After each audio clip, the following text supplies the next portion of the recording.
Want to grow your own mighty oak tree from a tiny acorn? In this video, you will learn exactly how to plant an acorn, step by step. To get started, you will need a few basic materials.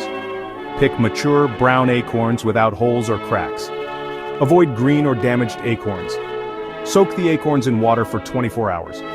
Discard any that float, they are likely not viable. Wrap the acorns in a moist paper towel and place them in a plastic bag. Refrigerate for 4 to 6 weeks. This simulates winter conditions. Once sprouted, plant the acorn root down in a pot of well-draining soil. Cover lightly with soil. Water gently and keep in a sunny spot. As it grows, transplant it to a larger pot or your garden. With patience and care, your tiny acorn will grow into a strong oak tree. Start your tree growing journey today.